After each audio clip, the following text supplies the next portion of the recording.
Fear grows faster when numbers stay blurry. After days of chaos around the house, Tuna realized something painful.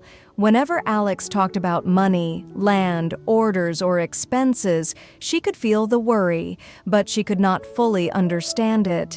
Then Alex opened a simple notebook, drew 3 columns, and showed her that income was not the same as money kept. That evening, Tuna did not just learn numbers, she found her place beside him. Hello everyone, I hope you're having a peaceful and beautiful day. Today we'll follow Tuna as a simple 3-column notebook helps her understand the money, the fear, and her place beside Alex. The night insects sounded louder.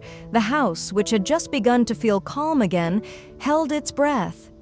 Alex picked up the paper. Tuna stepped closer, but this time she did not stand behind him. She stood beside him. Alex unfolded the note under the porch light. Only one line was written, there. You still don't know who started this. Tuna's hand tightened around the edge of her sleeve. The fear returned, but it did not return to the same place, because on the shelf behind them was the notebook. 3 columns, clear numbers, a record of what came in, what went out, and what truly remained. The note was meant to make them feel lost again. But something had changed in the house. Tuna looked at Alex. Her voice was quiet, but it did not shake. That night, when the dishes were washed and the yard had gone dark, Tuna stood on the porch for a while. The porch light cast a warm circle over the wooden steps. Beyond the gate, the path was quiet. Alex came to stand beside her. You are tired, he said. Tuna nodded. But lighter. He looked at her. She continued. The money did not change today. The problems did not disappear, but I feel different. How? Tuna searched for the right words. Before, when you talked about money, I felt like I was standing outside in the rain, hearing voices inside the house. Today, I came inside. Alex looked toward the gate. His face was calm, but his eyes were moved. He did not reach for a speech. He reached for her hand. That was Alex's way. A little later, Henry woke and cried softly from the sleeping mat. Tuna went in first, lifted him, and pressed his warm cheek against her shoulder. Alex closed the notebook and placed it on the shelf, not high, not hidden, but where both of them could reach it. Then he checked the gate latch, as he had done every night since the chaos began. One pull, then another. The wood creaked, the metal held. He stood there for a moment longer than usual. Tuna noticed from inside. Alex, it's all right, he said. But his voice had changed just enough for her to hear. She laid Henry back down and came to the doorway. What is it? Alex bent down near the bottom of the gate. Something white was caught under the edge. A folded paper. For a moment, neither of them moved. Tomorrow, she said, we write down everything we know. Alex turned to her. For the first time, he did not answer as if he alone had to protect the family. He nodded. Together. The porch light glowed against the old wood. Henry slept inside, one small hand open on the mat. Outside, the path disappeared into darkness. And inside the house, beside a simple blue notebook, Tuna's voice had begun to come back. Then they spend before it arrives. Tuna's mouth tightened. We nearly did that last month. Yes, Alex said.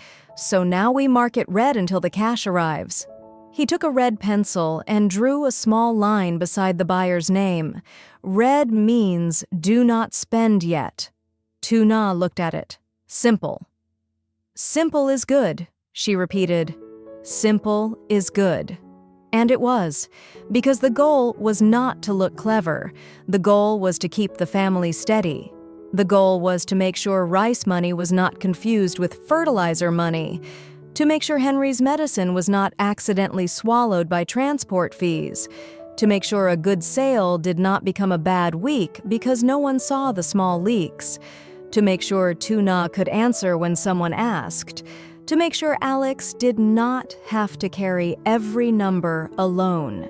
Tu Na opened to the page herself. Alex placed 3 small piles of cash on the table.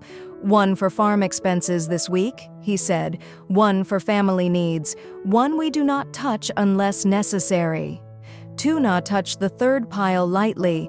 Saved? Kept, Alex said. Then later saved. First we must protect it from disappearing. Tu Na nodded. She wrote the amounts: farm cash, family cash, kept cash. Then she asked, "What about money we expect from Mr. Chen but have not received yet?" Alex's eyes brightened a little.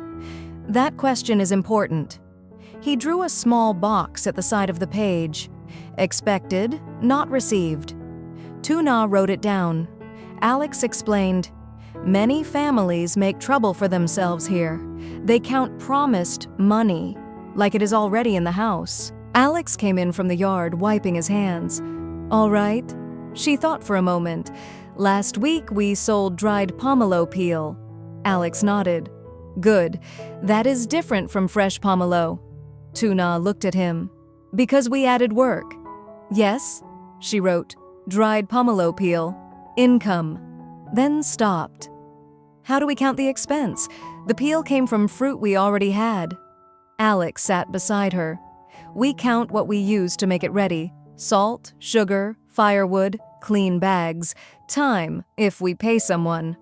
If it is our own labor, we still write a note, even if we do not pay cash." Tu Na frowned.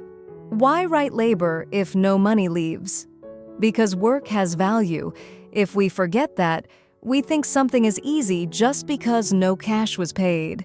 Tu Na became quiet. That sentence touched a hidden place. How much work had she done that never appeared anywhere? Washing, cutting, drying, turning pieces in the sun, checking for ants, packing, cleaning again, smiling when buyers arrived, even when her back hurt. If labor was never written, it became invisible, and when work becomes invisible, the person doing it can become invisible too. Tu Na wrote a small note beside the dried pomelo peel. "Family labor, half day." She stared at it.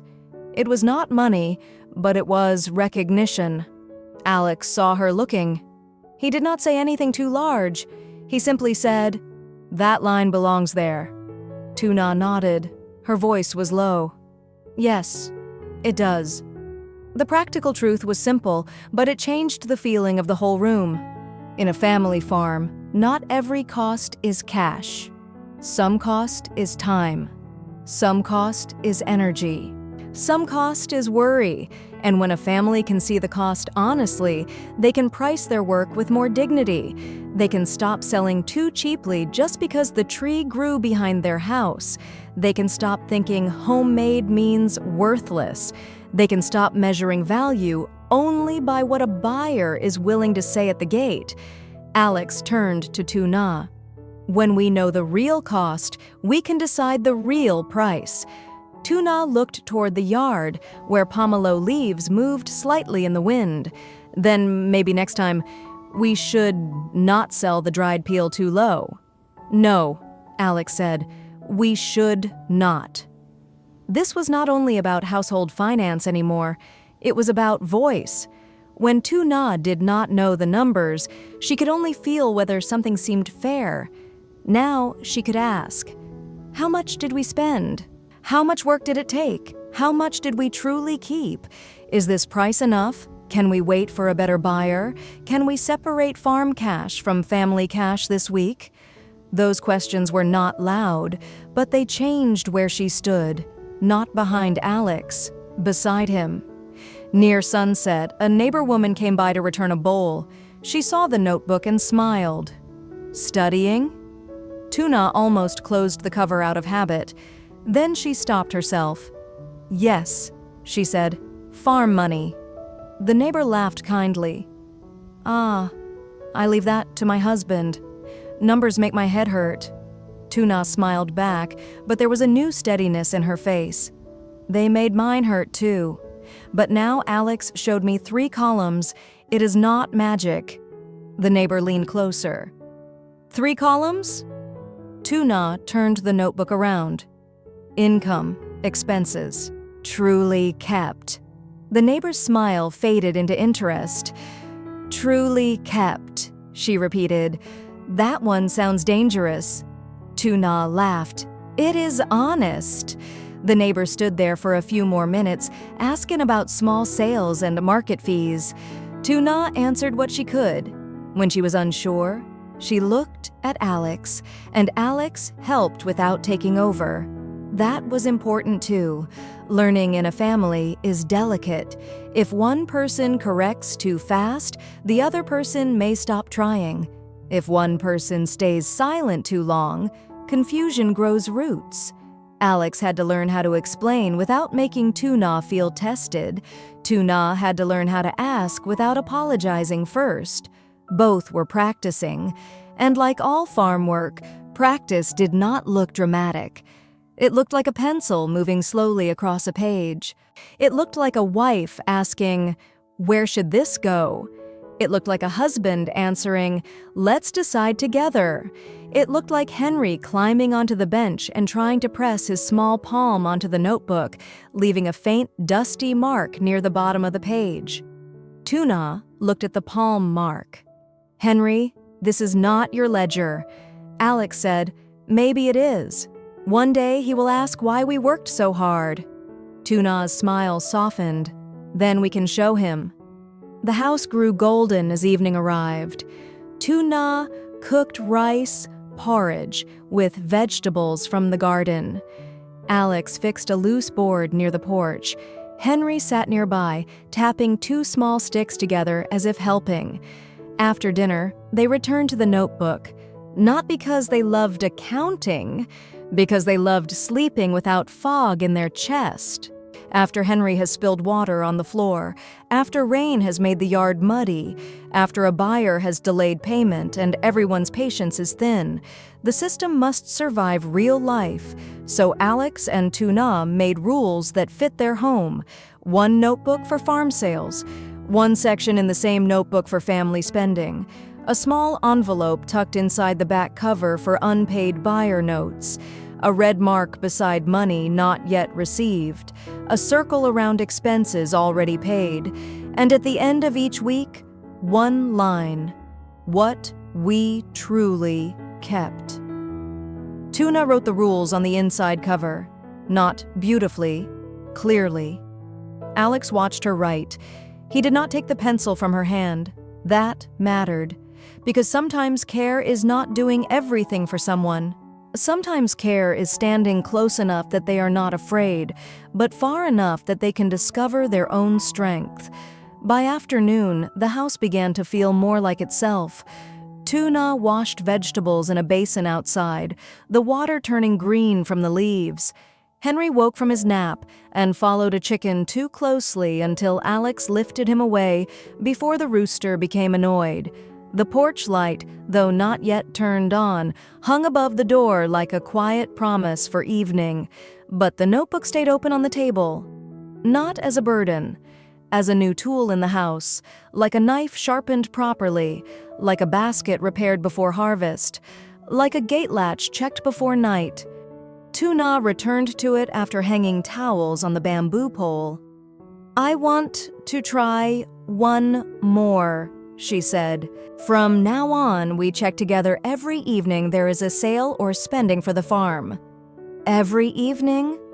"Only 10 minutes. Tu Na gave him a look. "You say 10 minutes. Then you will explain soil cost, tree age, buyer price, and it will become 1 hour." Alex almost smiled. "Then you stop me." Tu Na looked surprised. "I can stop you?" "You can. The notebook must be simple enough for both of us. If I make it too complicated, it becomes useless." That was the next lesson.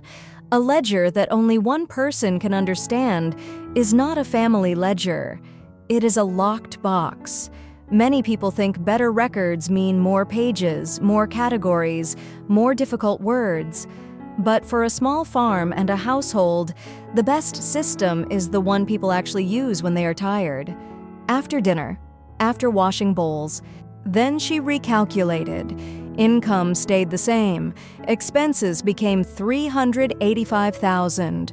Truly kept became $1,215,000. The kept money had gone down again. Before, that would have discouraged her. Now it made her feel steadier. Because the number was not betraying her. It was telling the truth. And truth, even when smaller, is easier to stand on than a big guess. Alex pointed to the new total. This is why we do not celebrate too early. Batang nodded. And why we should not panic too early either. Tuna looked at both men. That was another thing she had not realized. Clear numbers do not only stop false happiness, they also stop false fear. When money is foggy, every problem feels like disaster. A delayed payment feels like ruin. A repair feels like failure. A slow week feels like the end of the farm. But when the page is clear, the heart has somewhere to rest. After Batang left, Tuna stayed at the table. The sun moved across the wooden floor. Henry had fallen asleep on a mat near the doorway, one hand open beside his cheek. Alex began sorting some old receipts. Tuna watched him, then said, "Why didn't I ask before?" Alex did not look up immediately. Maybe he knew this question was not really about notebooks. Tuna continued, her voice smaller. "I heard you and Batang talking. I heard buyers asking. I heard neighbors discussing land, prices, orders. I always stood nearby, but I felt like the words belonged to other people." Alex placed the receipts down. "You were carrying other things." "I know," she said. But still, I feel embarrassed. These numbers are simple. Income, expenses, kept. Why did I feel so afraid of them?" Alex looked at her gently. "Because nobody feels brave in a place where they were never invited to understand." Tuna's eyes became wet, but she did not cry. Alex's voice stayed calm. "Confusion is not weakness. Staying confused because no one explains, that is what makes people feel small." The kitchen was silent except for Henry's sleeping breath. Tuna looked at the notebook. Something in her shoulders lowered. For a long time, she had thought confidence meant speaking louder. But maybe confidence could begin quietly, with one pencil, one page, one question asked without shame. Alex pushed a cup of warm tea toward her. She had blamed herself quietly. Maybe she spent too much at the market. Maybe she did not understand farming. Maybe Alex carried the heavy part because she was not capable. But now, looking at the page, she saw something else. Money did not disappear because she was careless. It disappeared because no one had given every coin a clear name. Alex pushed the notebook closer to her. "You write the next one." Tuna froze a little. "Me?" "Yes." He handed her the pencil. Her fingers hesitated. The pencil felt heavier than it should. "What should I write?" "What did we buy yesterday for the workers' lunch?" "Rice noodles," she said. "Vegetables, a little pork, fish sauce." "How much?" Tuna closed her eyes for a moment. "Rice noodles, 30,000. Vegetables, 20. Pork, 70. Fish sauce, 15. Alex nodded. "Now, where does it go?" Tuna looked at the two spaces. It was lunch for the workers helping with pomelos, so farm expense. She wrote slowly, carefully. The letters were not perfect. The numbers leaned a little, but they were hers. Alex did not correct the shape. He only said, "Good." That one word warmed her more than praise would have, because it did not make her feel like a child. It made her feel trusted. A common mistake in a family business is thinking the person who writes the notebook is the only person who understands the business. But a household is not safe when only one person can see the road. If Alex becomes sick, Tu Na should know where payments are written. If a buyer changes the amount, Tu Na should know how to check. If someone comes to the gate asking for money, she should not have to stand there with fear in her stomach. She should be able to open a notebook and say calmly, "Let me see." That is not just accounting. That is protection. Tu Na looked at the page again. So every sale must have these 3 columns. Every real sale, Alex said, even small ones. What about when a neighbor buys only 5 pomelos?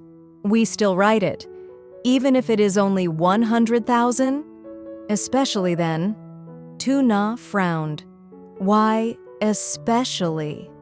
Alex turned the pencil between his fingers. Because small money is where memory lies to us.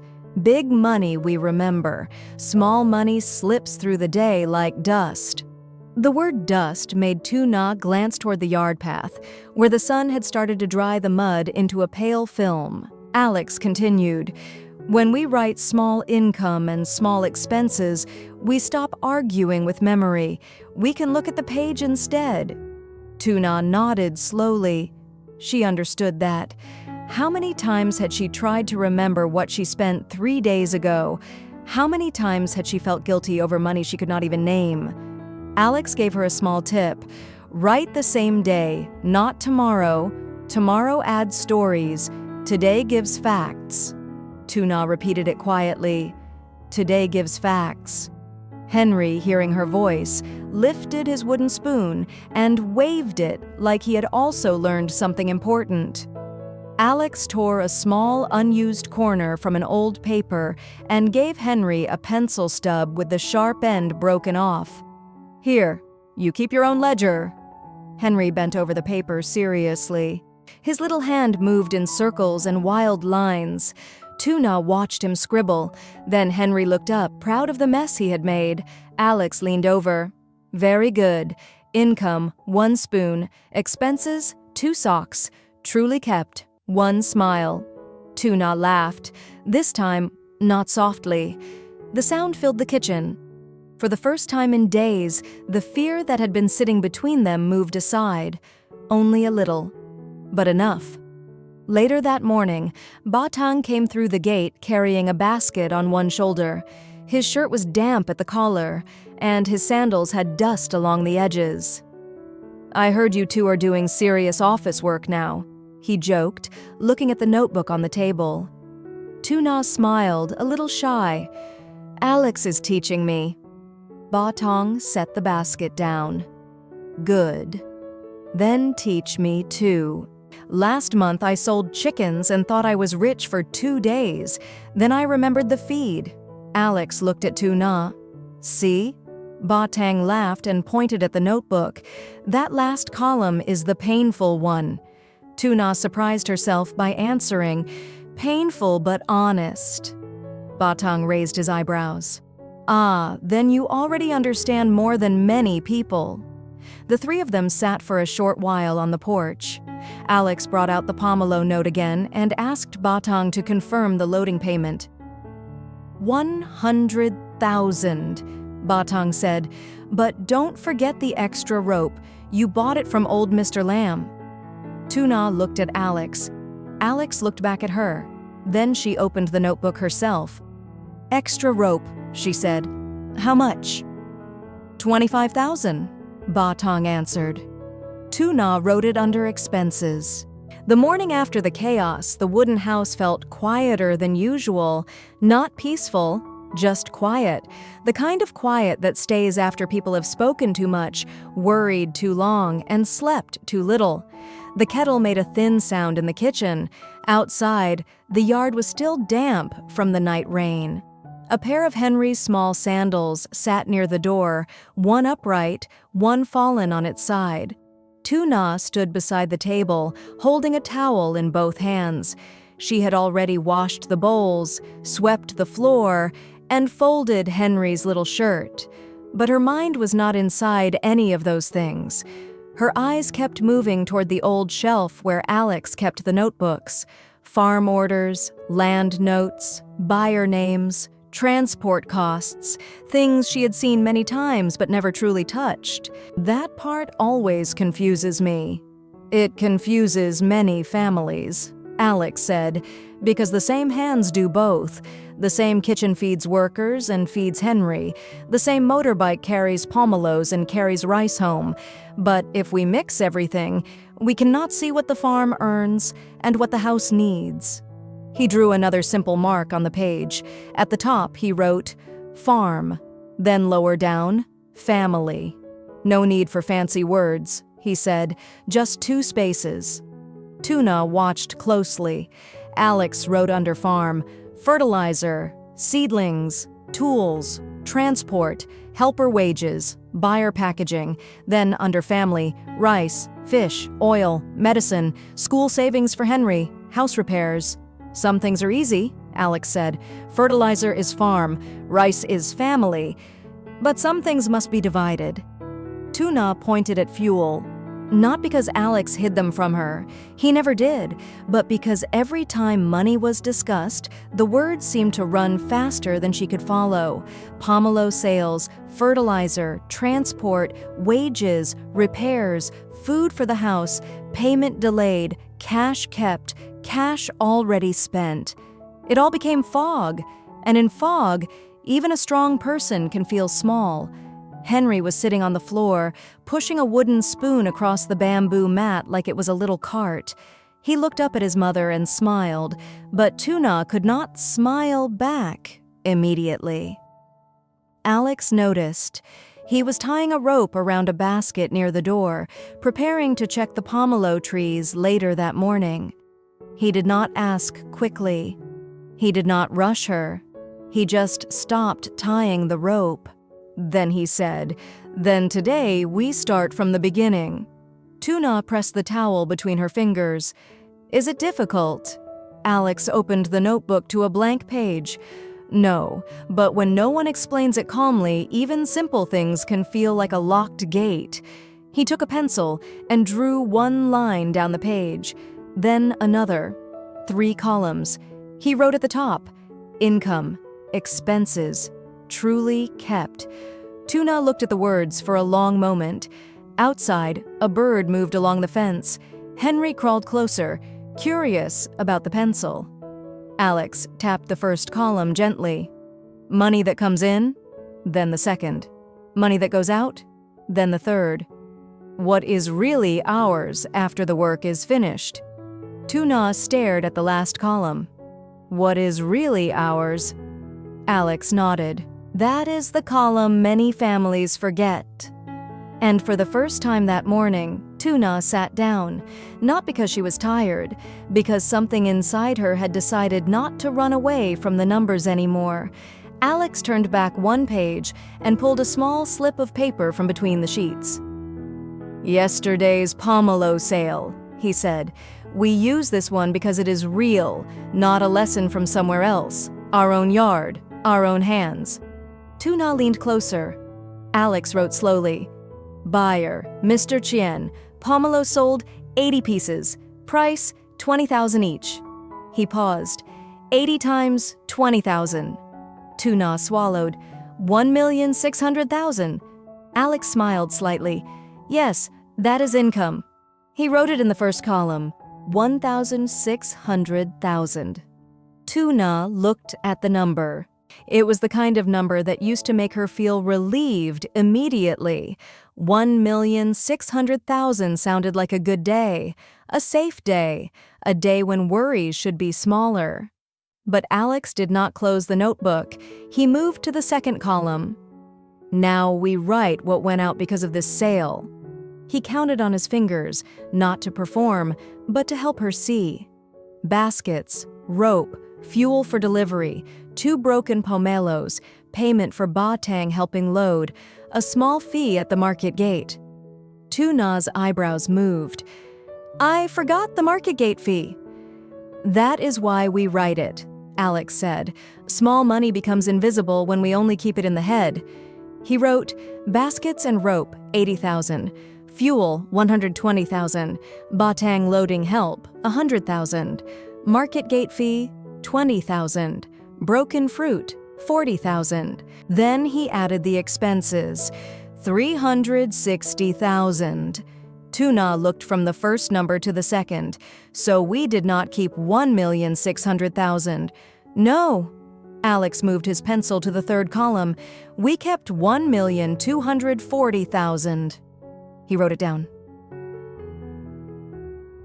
40,000. The number was still good, but it felt different, not smaller in a frightening way. Clearer. Tu Na let out a breath she had been holding without knowing. So income is not the money we can use. Alex nodded. Income is the water coming into the basin. Expenses are the small holes at the bottom. What we truly keep is how much water is still there after the leaking stops. Tu Na looked toward the old washing basin near the kitchen door. The motorbike? Yes. If I use it to deliver fruit, that fuel belongs to the farm. If we use it to take Henry to the clinic, that belongs to the family. Tu Na was quiet. Then she said, "Before, I thought money was just money. If there was cash in the house, we used it where it was needed." "That is not wrong when life is urgent," Alex said. "But when everything is mixed for too long, we start feeling poor even when the farm is earning. Or we think the farm is doing well when actually family spending is eating the cash." Tu Na looked at the table. That sentence landed deeply. There had been weeks when she wondered why a good harvest still ended with worry. There had been days when buyers paid, but by night, the money was already divided into debts, medicine, repairs, transport, and food. Then Tu Na said very softly, "Alex, can you teach me the ledger?" Alex looked at her. The yard outside was brightening, but the corner of the kitchen still held a little shadow.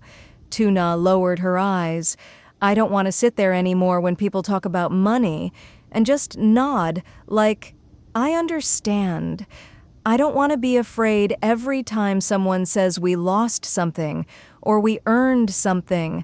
I want to know." Alex did not answer right away. He untied the rope he had just tied, placed it on the basket, and walked to the shelf. He took down a plain notebook, not a big account book, not anything expensive, just a simple notebook with a bent corner and a blue cover faded by use. He placed it on the table between them. The comparison made sense to her body before it made sense to her mind. For years, she had cooked, carried, planted, washed, fed Henry, dried vegetables, cleaned baskets, tied cloth around bruised fruit, greeted buyers, and worried through bad weeks. But when the numbers came, she felt like she had to stand outside her own life. This notebook was not giving her money. It was giving her a door. Henry reached up and touched the corner of the page. Alex gently moved the pencil away before Henry could put it in his mouth. Tu Na laughed softly. It was a small laugh, but after days of tension, it sounded like the house breathing again. Alex turned to a new page. "Now we separate farm money from family money." Tu Na's face changed. That night did not solve everything. The note at the gate proved the trouble was not finished. The family still had questions, pressure, and someone outside trying to keep fear alive. But the house was different now. Tu Na was different. The 3-column notebook did not make them rich in one day. It did something more important first. It made the truth visible. It separated fear from facts. It showed that income is not the same as money kept, that family spending and farm spending need their own names, and that a person who understands the numbers can stand with more courage. Sometimes a family becomes stronger, not through a big speech, but through one quiet page on the kitchen table. Income, expenses, truly kept. And between those 3 columns, Tu Na found her voice again.